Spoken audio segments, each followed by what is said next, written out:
Baik, assalamualaikum warahmatullahi wabarakatuh.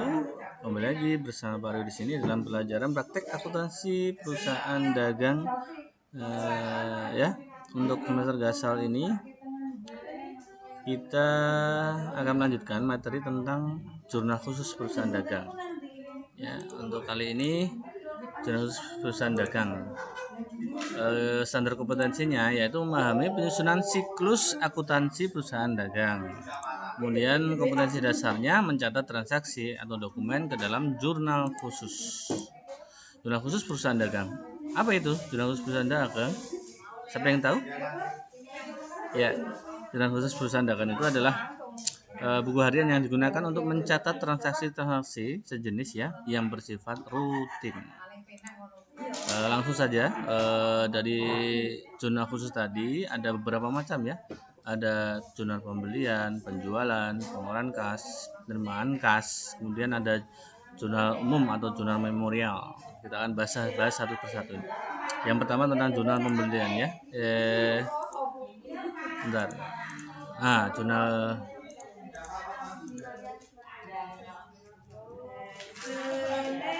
Nah, jurnal penjualan. Jadi jurnal penjualan ini atau sales journal ya, itu jurnal khusus mencatat tentang transaksi penjualan kredit. Jadi perusahaan ketika dia menjual barangnya kepada konsumen itu ketika dilakukan dengan kredit maka ditulis di dalam kolom jurnal penjualan ini. Mulai dari yang paling kiri ini ada tanggal, kemudian nomor faktur penjualan ya, kemudian akunnya. Akun ini bisa diisi nama konsumen, kemudian syarat pembayaran ya. Nah, kita akan bahas di sesi selanjutnya untuk syarat pembayaran ya. Kemudian ada referensi, kemudian piutang dagang di debit, penjualan di kredit. Ini salah satu bentuk ya dari kolom-kolom jurnal penjualan. Bisa juga nanti untuk debitnya sendiri piutang, kemudian kreditnya penjualan juga sendiri. Oke ya, itu. Lanjut, jurnal pengeluaran kas atau cash payment journal. Jurnal pengeluaran kas ini mencatat transaksi-transaksi pengeluaran kas. Jadi pengeluaran kas di sini bisa berarti dia ada pembelian tunai, misalnya perlengkapan, kemudian pelunasan utang, ya. Kemudian ada juga membayar tagihan yang bersifat cash ya, tunai. Di sini maksudnya. Langsung lanjut ke jurnal penerimaan kas atau cash receipt journal. Jadi cash receipt journal ini berisi transaksi pelunasan pelanggan terhadap utangnya kepada kita sebagai penjual ya. Maka di sini kelihatan di kolomnya itu ada kas, kemudian ada potongan penjualan, kemudian ada piutang dagang yang berkurang ketika ada pelunasan penjualan dari konsumen ya, jadi dikredit. Atau juga nanti ada serba-serbi ya. Nanti untuk mencatat ketika perbedaan sistem pencatatan dalam persediaan seperti itu. Lanjut untuk jurnal memorial. Jurnal memorial itu juga jurnal umum sih. Jadi ini jurnal memorial itu fungsinya yaitu jurnal untuk mencatat transaksi-transaksi yang tidak masuk ke dalam jurnal khusus. Mulai dari kolomnya juga nggak ada ya. Akun-akun yang akan dicatat di jurnal memorial ini seperti retur penjualan, kemudian retur pembelian, seperti itu ya. Itu masuknya di jurnal memorial ini.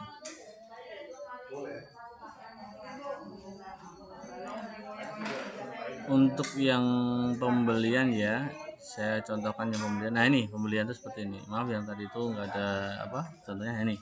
Colok kolomnya dulu ya.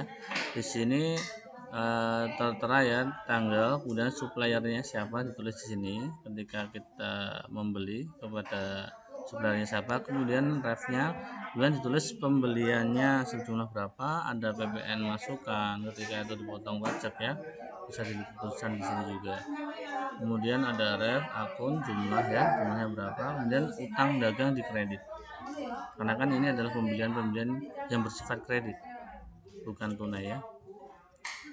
Nah seperti itu untuk contohnya. Langsung balik lagi ke transaksi dulu. Oke, kita lihat transaksi ya, kita contoh langsung ke transaksi perusahaan dagang.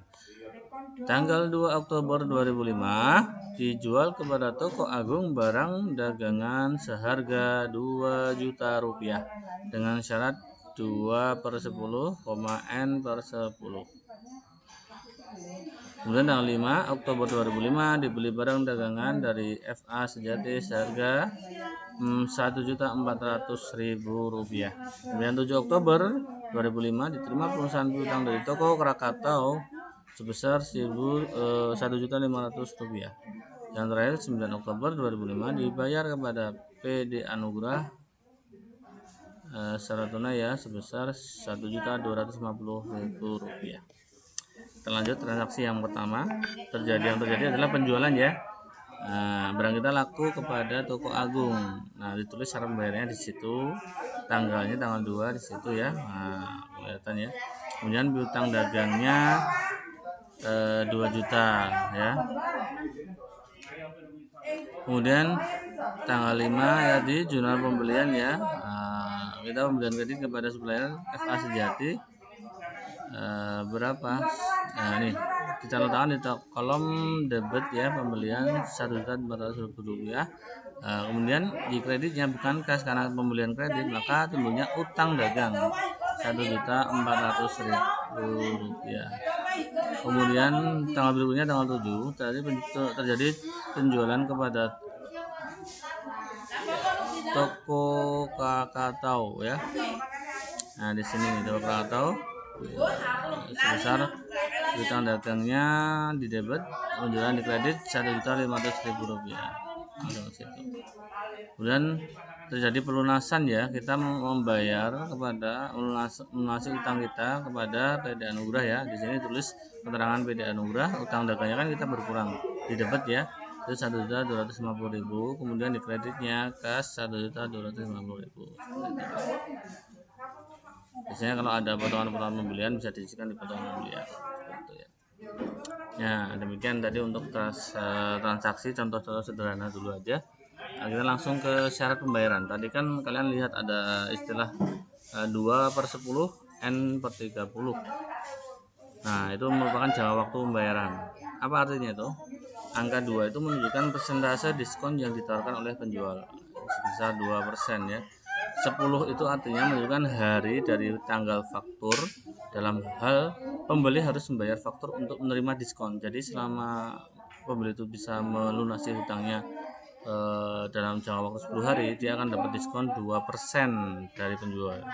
Kemudian N/30 itu merupakan perhitungan jika pembeli tidak membayar jumlah penuh faktur dalam 10 hari sebagai syarat diskon, maka jumlah pembayaran bersih yang harus dibayar jatuh tempo dalam waktu 30 hari setelah tanggal faktur penjualan. Lanjutan ya. Persyaratan yang ditawarkan penjual biasanya tergantung pada situasi atau kondisi serta kebiasaan perdagangan. Sebenarnya dalam penerapan diskon tidak hanya mengacu pada satu perhitungan 2/10, N/30, namun terdapat juga istilah lain seperti 2/15, N/30. Jadi diskonnya 2% dalam pembayaran jangka waktu 15 hari dan jumlah penuh yang harus dibayar dalam waktu 30 hari.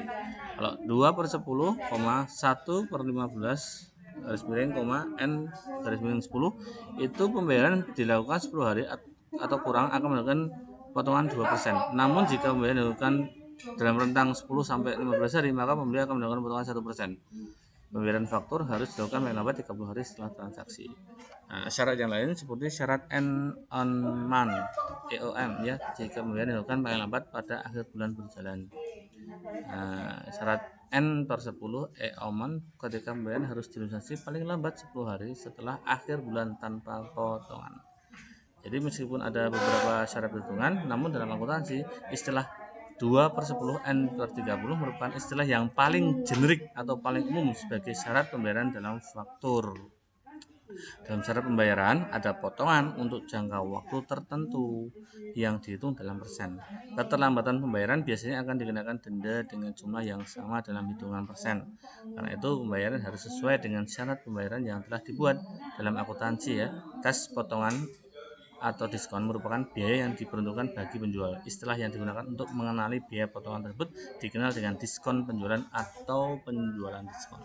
Demikian untuk sesi pengenalan zona khusus perusahaan dagang ya. Ada kurang lebih mohon. Assalamualaikum warahmatullahi wabarakatuh.